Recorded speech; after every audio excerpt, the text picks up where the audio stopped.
welcome to another episode of Hotkey Highlights brought to you by Actionable Insights. My name is Seth Harrison, and today I'm going to talk about reference areas.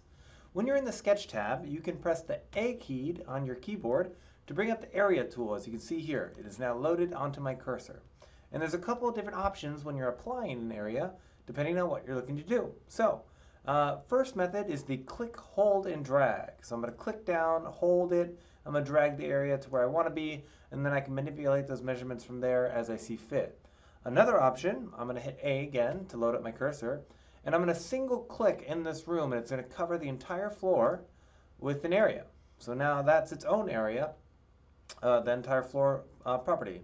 And then you can also go into the 3D mode or even elevation, and I'm going to hit A again, load up my cursor with the area tool, and then I'm going to click, hold, and drag to create an area out here. Now, you may have seen our exact text video on reference areas and reference blocks and the variables that go with them.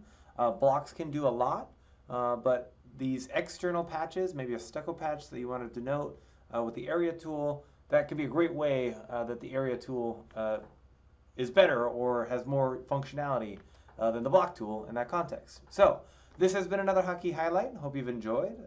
Please like, share, and subscribe, and I will see you next week.